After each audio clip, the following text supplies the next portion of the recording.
Assalamualaikum warahmatullah.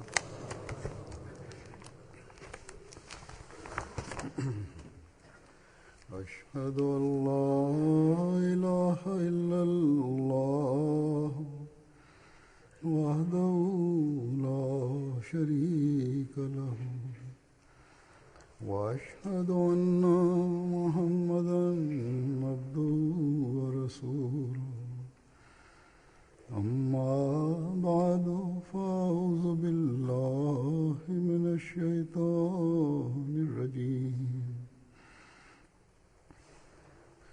بسم الله الرحمن الرحيم الحمد لله رب العالمين الرحمن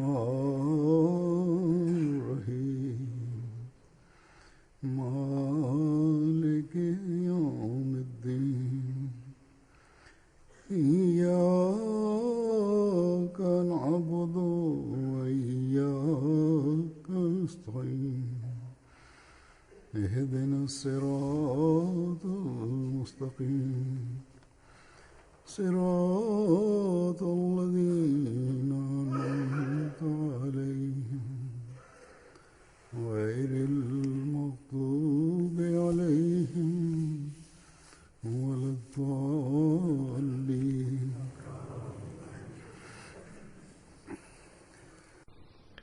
In the time of the promised Messiah alayhi salatu wassalam, it was mentioned by someone in his speech at the Jalsa, i.e. the annual convention, that the only difference between the mission of the promised Messiah alayhi salam and the other Muslims is that they believe Jesus, son of Mary, to have ascended to the heavens alive, while we believe that he has passed away.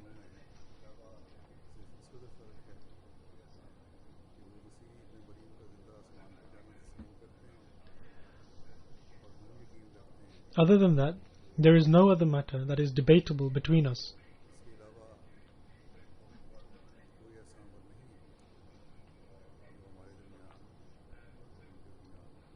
However, this did not clarify many issues, and nor the objective of the promised Messiah ﷺ's advent. Therefore, despite his ill health, the promised Messiah ﷺ took notice of this and said that this is not the only difference. And on the 27th of December 1905, the promised Messiah ﷺ delivered a speech in order to fully elucidate this matter. In this speech he said that the purpose of his advent was not to simply differentiate this particular issue. God Almighty did not establish this community for such a small issue. In fact, the promised Messiah ﷺ mentioned many other factors in his speech.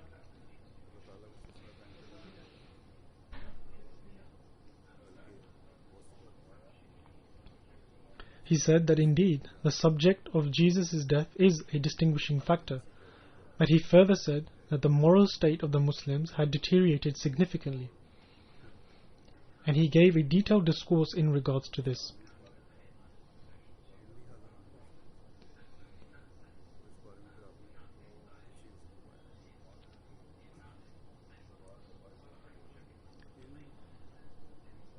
He stated that among the various factors which was causing the decline of the Muslims, and for the reformation of which God Almighty had sent the promised Messiah ﷺ, was to refrain from falsehood and uphold the truth.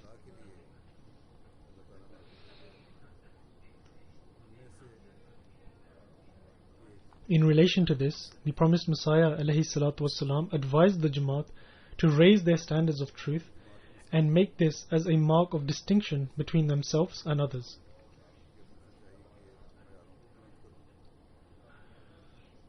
To simply profess belief and accept the advent of the promised Messiah ﷺ was of no use.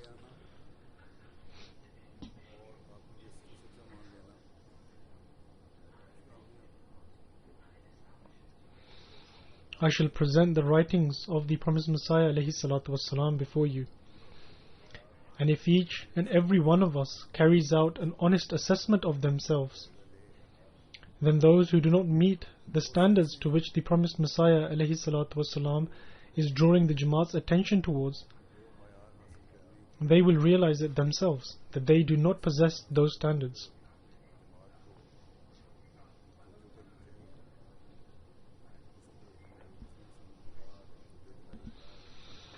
God Almighty in the Holy Quran has also mentioned this as an attribute of a true believer, which is, and those who bear not false witness.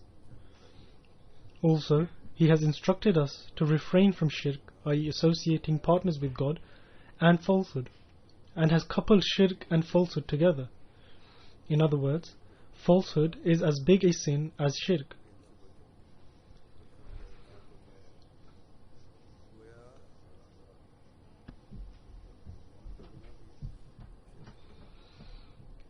The word God Almighty has used in the Holy Quran for falsehood is zur, which I have just read, and it means lying, falsehood, false statement, associating partners with God Almighty, to sit in such places or gatherings where falsehood is commonly spoken,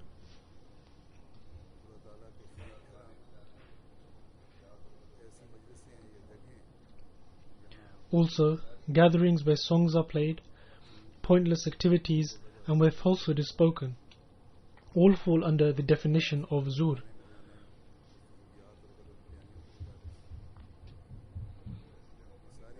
Therefore, a true believer are those who do not speak falsehood, they do not attend places where falsehood and pointless activities are taking place in their gatherings, and they do not associate partners with God Almighty,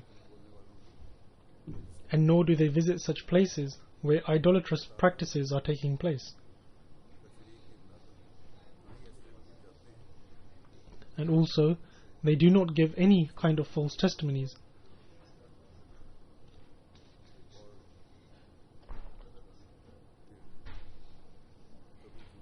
Thus, if each one of us was to refrain from falsehood in this manner, then it would bring about such a change within them which enables one to become a true believer.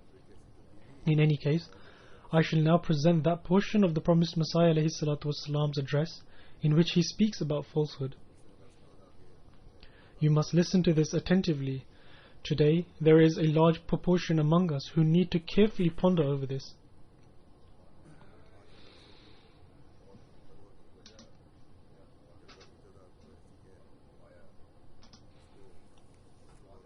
In regards to the decline of the Muslims and the reason why they have disintegrated, the promised Messiah ﷺ states, the cause for the internal strife among the Muslims was their love for the world. This is in continuation from the previous subject of the promised Messiah ﷺ's address, in which he stated that the internal strife among the Muslims was caused by their love for the world. The promised Messiah ﷺ states, if attaining the pleasure of God Almighty was their objective, they would have easily understood which creed among all the sects was the right one, and would have followed it and thus become united. Now it is their love for the world which is causing their deterioration. Therefore, how can such people be called Muslims who do not follow in the footsteps of the Holy Prophet ﷺ?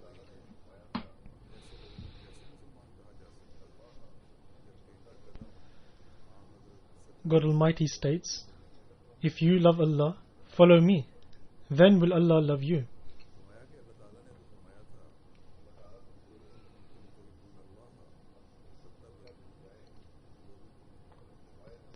However, instead of having love for God Almighty and following the Holy Prophet ﷺ, they instead have love for the world. The promised Messiah ﷺ asked the question, that is this following the Holy Prophet ﷺ by leaving the faith and being immersed in worldly pursuits? Was the Holy Prophet ﷺ a worldly man? Did he practice usury? Or was he neglectful towards his duties and the commandments of God Almighty? And God forbid, was he guilty of hypocrisy? And did he give precedence to the world over faith? Ponder over this matter. To follow the Holy Prophet sallallahu alaihi wasallam means to follow in his footsteps. The Holy Prophet sallallahu alaihi wasallam would give precedence to faith over the world, and then see the blessings of God Almighty.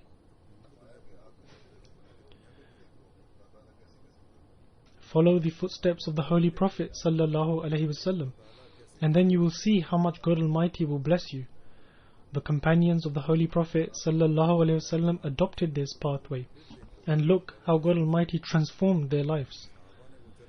They became completely distant from worldly matters and separated themselves from the love of the world. They suppressed their desires. Now compare your situation with theirs. Are you following their example?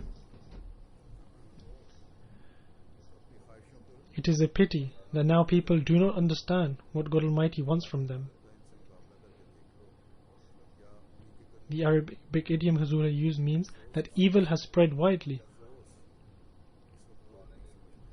A person goes to the court and without any shame or mortification takes 2 paltry coins and in return gives a false testimony. Can lawyers say that all the witnesses they present in court cases are truthful?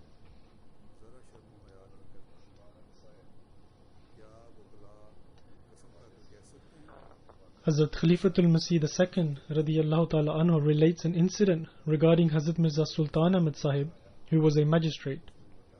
He says that once a person came to him who he had acquaintance with, and it was the date when the witnesses had to be presented. However, the person requested for his date to be moved forward because his witnesses were not present.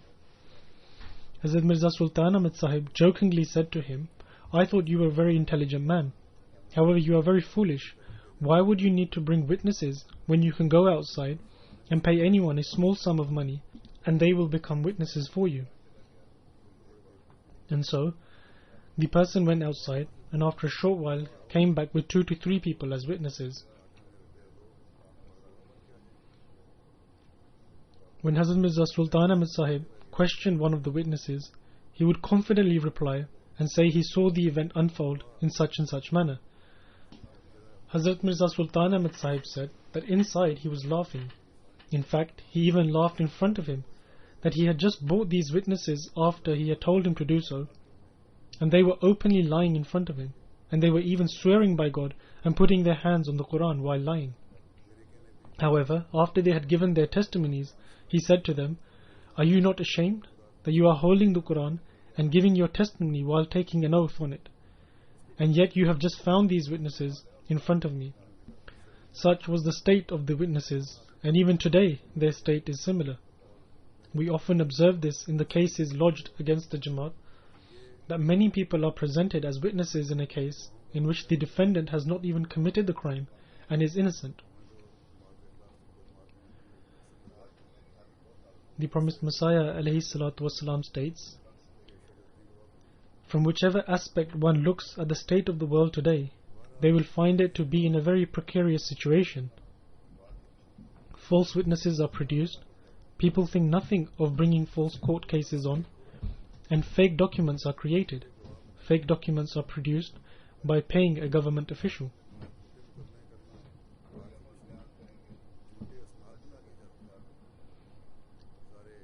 They will seek to evade the truth whenever they speak about any matter. They do not speak the truth, and these state of affairs have become even worse than before. Those who argue that there is no need for the mission of the promised Messiah alayhi salatu wasalam should be asked, that was this the faith that the Holy Prophet sallallahu alaihi wasallam brought? The promised Messiah alayhi salatu wasalam presented these moral qualities in order to show the need of his mission. He said that is it enough to simply say that the Messiah is not in the heavens but has died on the earth, and the one who is to come has arrived? No. In fact, the highest moral qualities need to be acquired, and it was for this reason that God Almighty sent the promised Messiah alayhi salatu wasalam. God Almighty has called falsehood as something very foul, and one should completely avoid it. God Almighty states, "Shun therefore the abomination of idols, and shun false speech."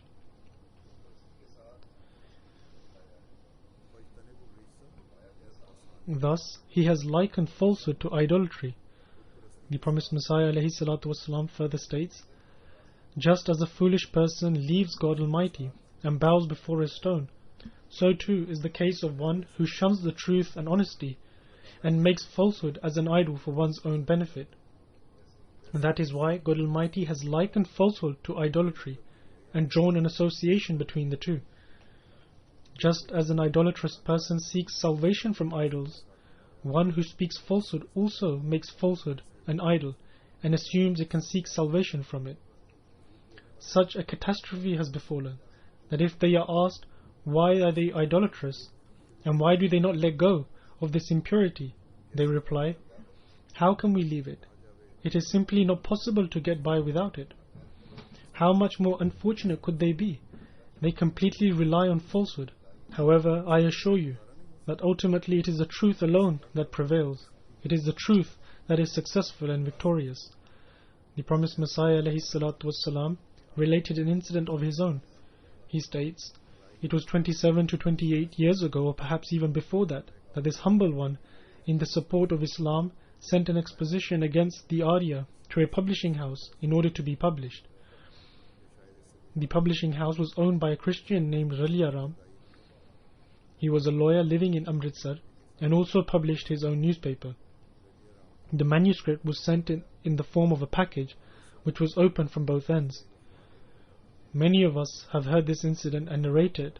However, it is limited to only narration and very few of us act upon it.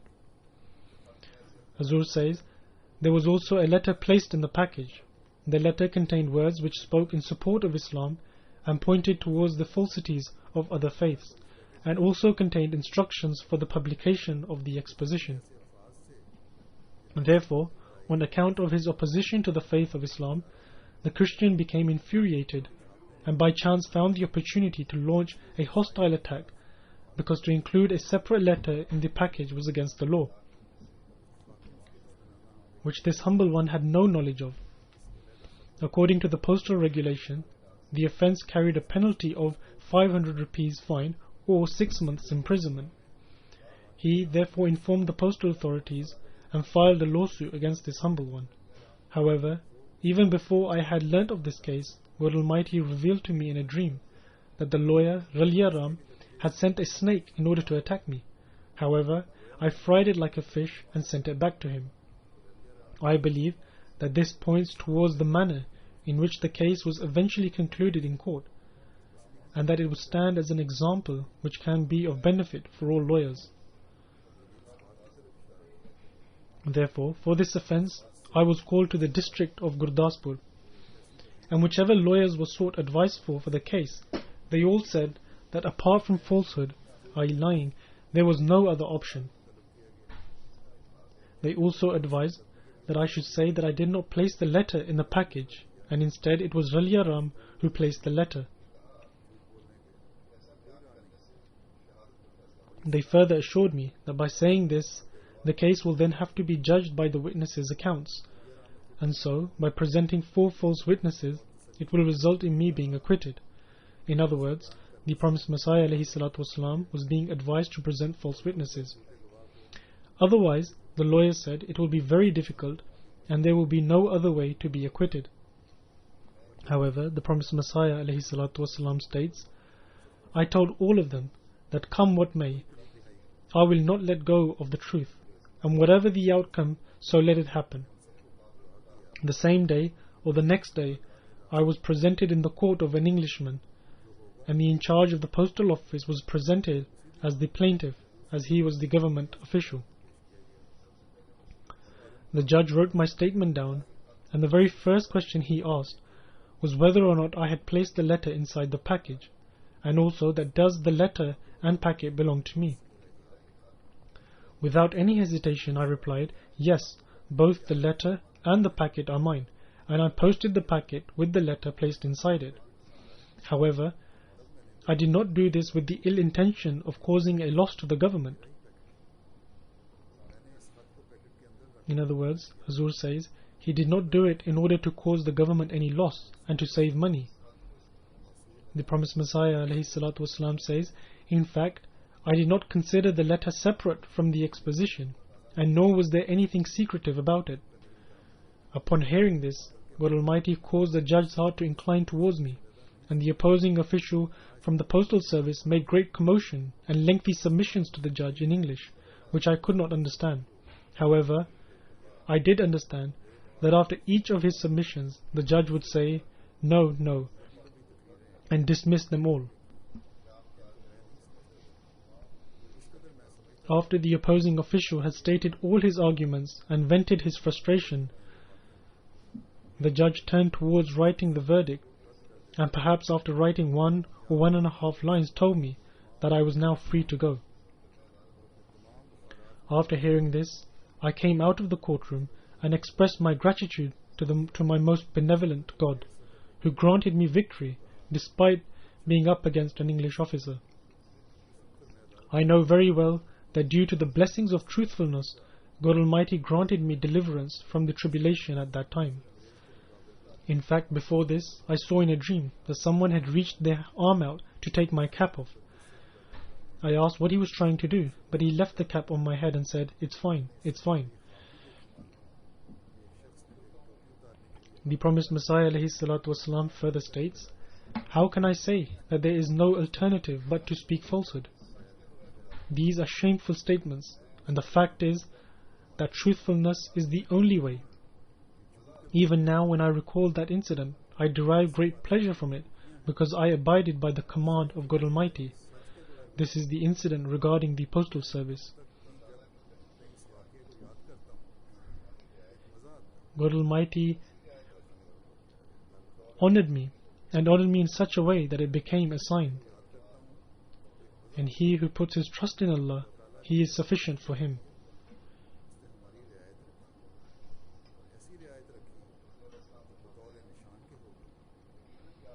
The promised Messiah ﷺ states, "Remember, there is nothing as repulsive as falsehood.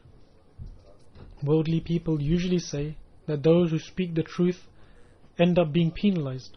However, how can I accept this? I was put on trial for 7 court cases, and by the grace of God Almighty I did not have the need to write even a single word of falsehood in any one of them. Can someone say that I experienced defeat in any one of them? God Almighty supports and aids the truth. Can it be possible that He will punish someone who is truthful? How could that be? If that were the case, then no one in the world would have the courage to speak the truth, and no one will no longer have any belief in God Almighty. The truthful will die immediately."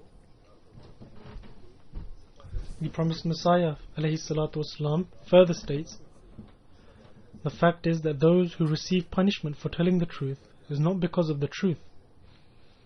Hazur says, if someone spoke the truth in a trial, or if a person was punished, it is not because he or she spoke the truth, and that if the person had lied they would not have received the punishment.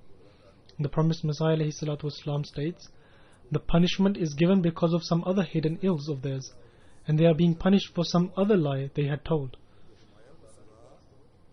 Sometimes the punishment is given due to other sins that a person has committed and are hidden. God Almighty has a whole record of all the sins and evil acts of a person. He has knowledge of all their ill deeds, and one can receive a punishment for any one of them. Then the promised Messiah ﷺ says, "We observe in the world that sometimes someone is receiving a severe punishment for something very trivial." The promised Messiah ﷺ narrates an incident that one of my teachers, Gul Ali Shah, was from Batala.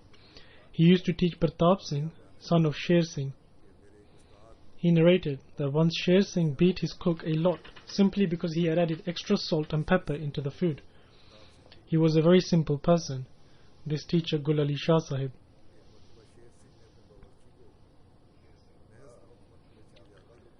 He said to Sher Singh that you have done something very unjust by beating him. All he did was put extra salt in the food. Upon that, Sher Singh said, "Maulviji, you are not aware that this person ate 100 goats of mine." Similarly, there is an account of immoral actions committed by a person, and at a certain point he is caught and punished. The promised Messiah ﷺ says, it is not possible for a person who adopts truthfulness to be humiliated because he is under the protection of Allah. There is no secure fort or enclosure better than the protection of Allah the Almighty. However, an incomplete thing cannot prove beneficial. Can someone say that one drop of water will suffice a thirsty person? Or at a time of immense hunger? Can one be satiated by one seed or a bite? Absolutely not. Rather, he will not be satisfied until he does not drink or eat his fill.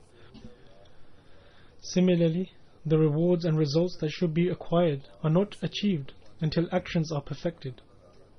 Imperfect actions can neither please Allah the Almighty, and nor can they be blessed.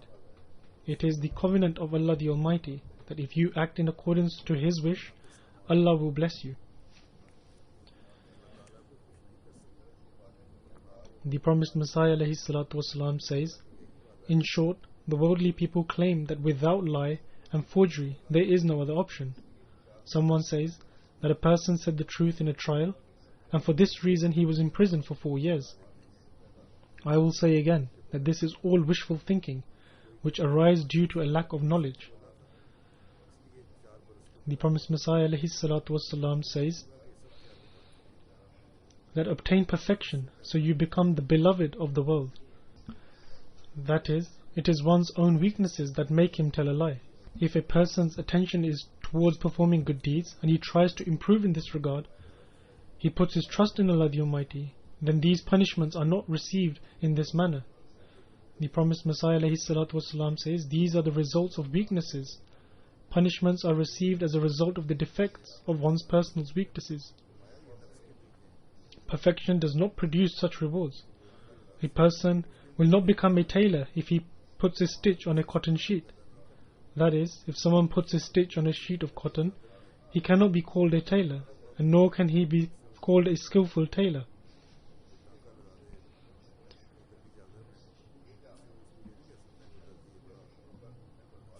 And it is not necessary that he can stitch high quality silk clothes. If he is given such clothes, the result will be that he will ruin them. Hence, a good deed mixed with something foul is useless. It has no value in the sight of God Almighty. However, these people are proud of it and desire salvation through it. Allah the Almighty does not waste an iota of a good deed if there is sincerity in it. Allah the Almighty has stated that one who has done a very small good deed will see its result and receive the reward of it.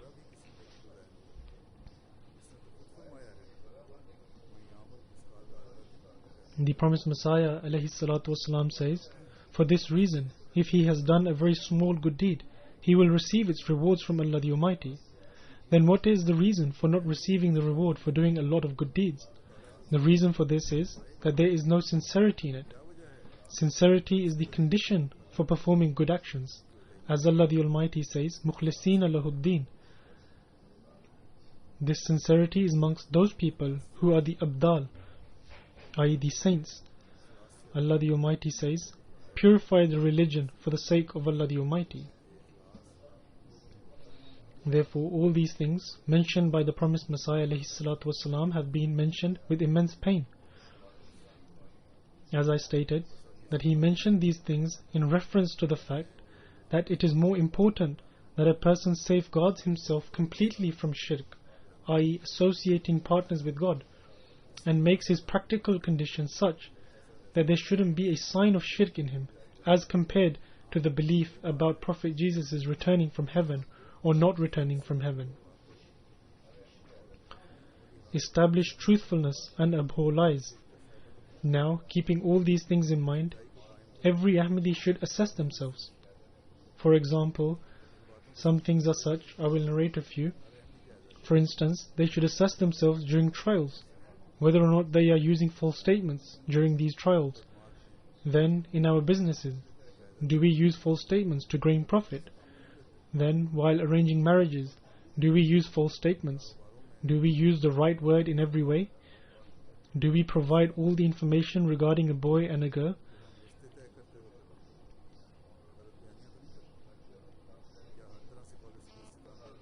Or do we take support of falsehood when receiving social and welfare from the government? In this regard, there exists a very negative impression about many people, and it is said that they hide their income and receive an allowance from the government, and for this reason they do not pay the taxes. This is stealing tax money.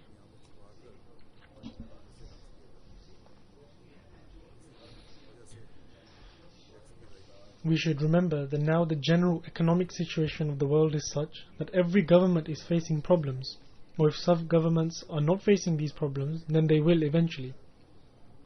For this reason, governments will try to investigate into this further, and are doing so currently. Therefore, if such a negative matter is brought to the attention of the government, then it will not only create hardship for the person involved, rather it will also be a source of disgrace for Ahmadiyyat if it comes to light that the person involved was an Ahmadi. Hence, those who are using any false statements in this regard should not consider worldly benefit. They should strive to please Allah the Almighty by surviving on less and safeguarding themselves from falsehood.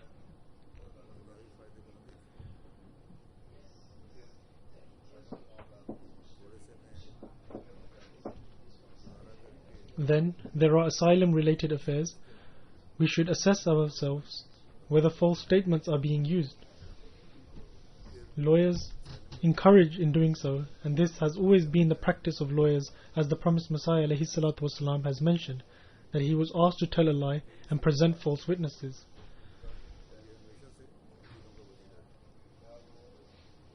Similarly, office holders should also assess themselves if they use false statements in their reports, or do they leave out anything important from it.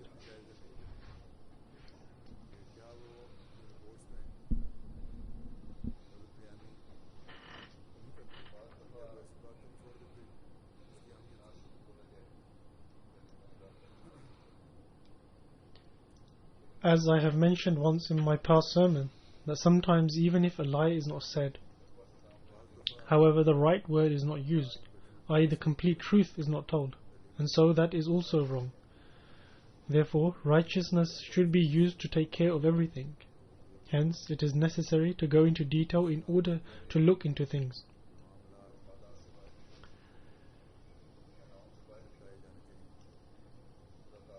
Everyone should take care of their matters by neglecting their own benefits and egos, whilst keeping the fear of Allah the Almighty at the forefront. And this is the manner in which we should take care of our matters.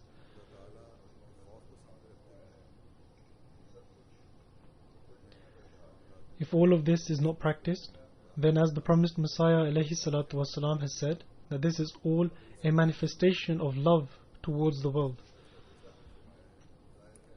And as the promised Messiah ﷺ then said, that these things then lead to causing a strife in the world. It is obvious that the unity of the Jamaat cannot be maintained due to differences, or at least a discord is procured in this society, and the unity for which the promised Messiah ﷺ came to establish comes to an end. All other sects were created for worldly sake. In the same way another sect will be created. So many evil deeds take root from one evil deed. As the promised Messiah ﷺ said, that evil deeds continue to produce more evil deeds. Hence, as Ahmadis, there are many responsibilities upon us which we should keep in mind.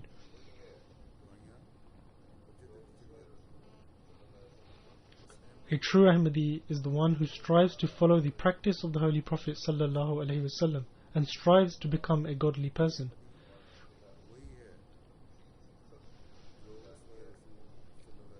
The promised Messiah ﷺ says at one place, in continuation to this topic which I have mentioned earlier, that remember much, that the person who becomes godly, God becomes his, and God does not become a target of someone's forgery. It is absurd and foolish for someone to desire to deceive God Almighty through hypocrisy and forgery. He is deceiving himself.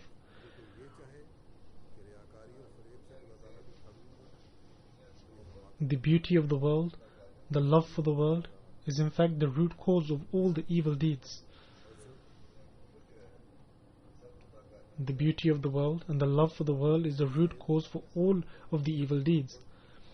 one becomes blind in it so much that he loses sight of humanity and does not realize what he is doing and what he should have been doing. In this condition, a wise person cannot be deceived. Then how can Allah the Almighty be deceived?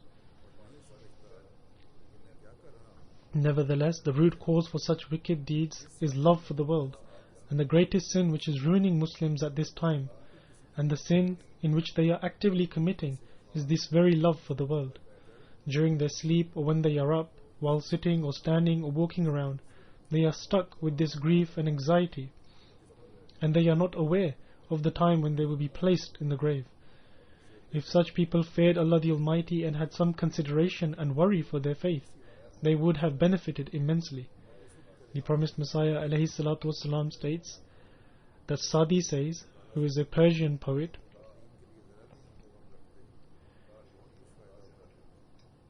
that only if the Vizier would have feared God. Thus, how active are servants for a meager task. However, when it is time for prayers, they do not do it because of the cold water. Why do such things happen? Because the greatness of Allah the Almighty is not present in the hearts. If they have any sense of God's greatness and they remember death and believe in it, then all the sluggishness and negligence would disappear. For this reason, God's greatness should be kept in the heart and one should always fear Him. His grasp is dangerous. He overlooks and pardons. However, when He seizes someone, He seizes them very strongly, to the extent that He, Allah the Almighty, does not care about the condition of those whom He left behind. On the contrary, those people who fear God Almighty and acknowledge His greatness in their hearts, God the Almighty gives them respect, and He Himself becomes their shield. It is mentioned in the Hadith, Man kana lillahi kana Allahu lahu. That is, the one who becomes godly, God the Almighty becomes his. But the sad thing is that the people who pay attention to this and desire to come to God the Almighty, the majority of them want this to happen very spontaneously. They do not know that how much patience and courage is required in religious matters. And it is astonishing that they wait for many years for worldly affairs to be settled, the worldly affairs for which they strive day and night. A farmer waits so long after sowing the seeds, but when they come towards religious matters, they say that someone should make them a saint instantly. And on the very first day they want to reach the highest stage. However, neither did they work hard, and nor did they go through any trials. The promised Messiah ﷺ says, remember much, that this is not the law and custom of Allah the Almighty. Every step of progress is gradual here, and God the Almighty cannot be pleased if we merely say that we are Muslims, or that we are believers. Therefore, Allah the Almighty says, أَحَسِبَ النَّاسَ أَن يُتْرَكُوا أَن يَقُولُوا آمَنَّا وَهُمْ لَا يُفْتَنُونَ. That is, do these people think that Allah the Almighty will be pleased with them, and they will be left alone if they say we believe, and they will not be tested? To make someone a saint of Allah instantly is against his practice. If this was Allah's practice, then the Holy Prophet ﷺ would do the same thing, and he would transform his devoted companions into saints with a mere blow of his breath. He would not have made them go through trials and get slaughtered, and God the Almighty would not have said the following about them, that there are some of them who have fulfilled their vow, and some who still wait.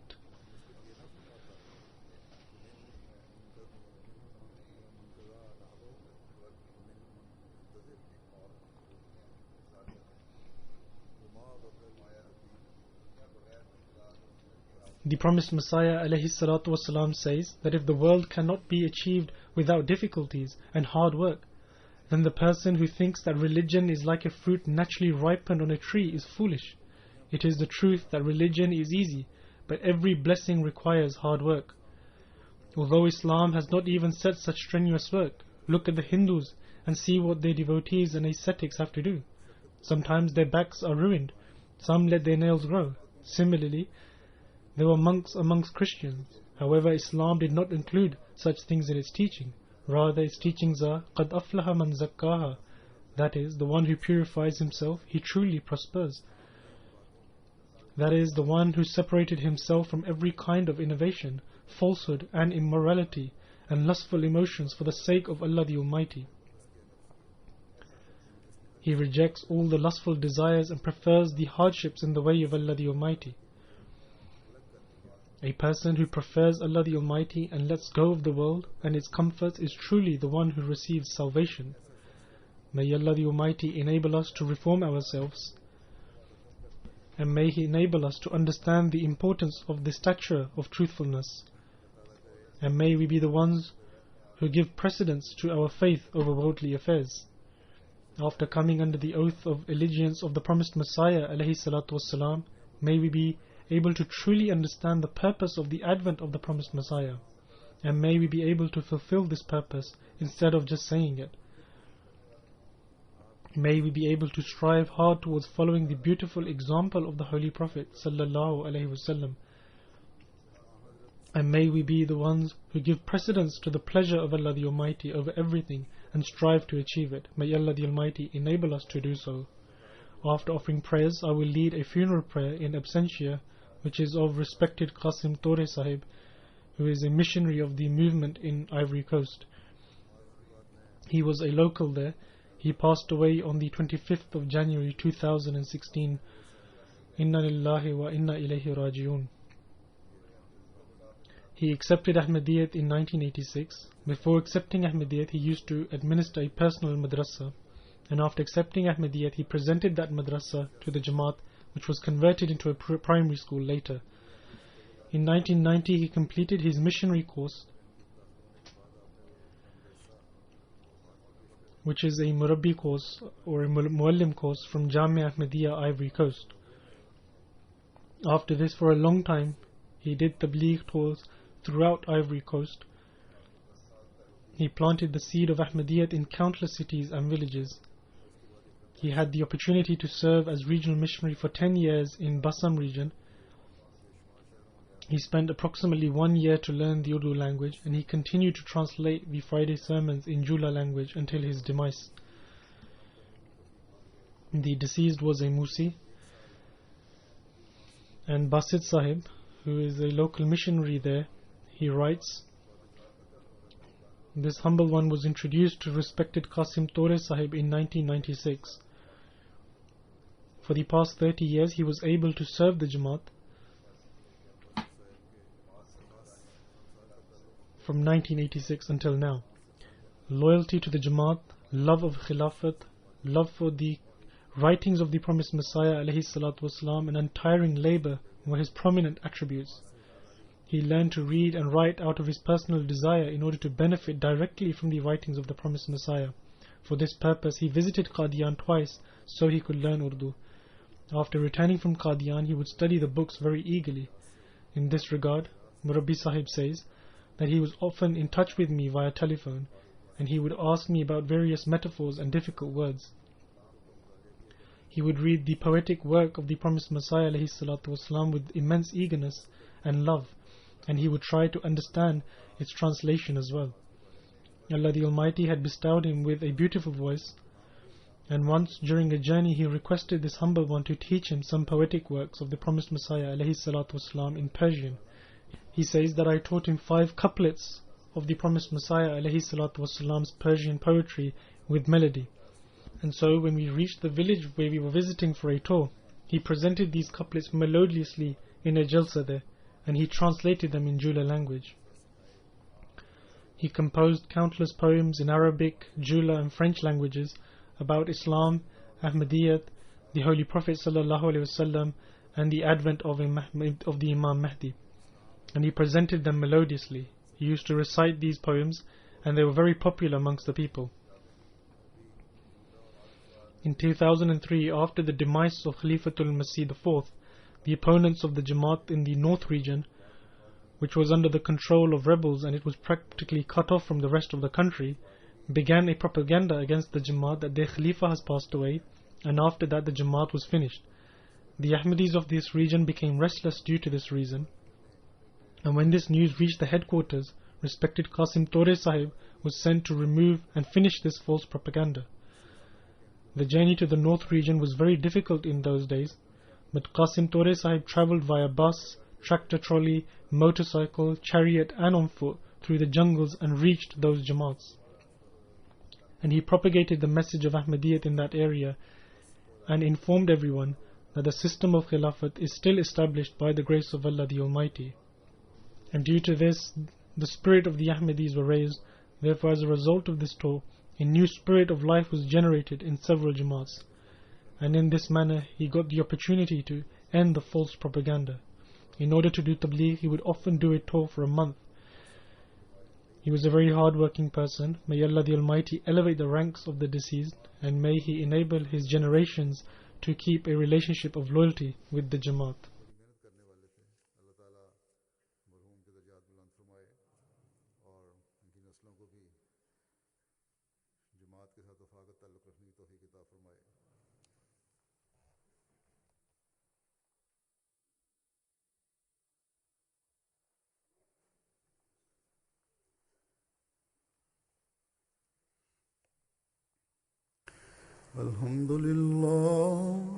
الحمد لله نحمده ونستعينه ونستغفره ونؤمن به ونتوكل عليه ونعوذ بالله من شرور أنفسنا ومن سيئات أعمالنا من يهده الله فلا مضل له ومن يضلله فلا هادي له ونشهد أن لا إله إلا الله ونشهد أن محمدا عبده ورسوله عباد الله رحمكم الله إن الله يأمر بالعدل والإحسان وإيتاء ذي القربى وينهى عن الفحشاء والمنكر والبغي يعظكم لعلكم تذكرون اذكروا الله يذكركم وادعوه يستجب لكم ولذكر الله أكبر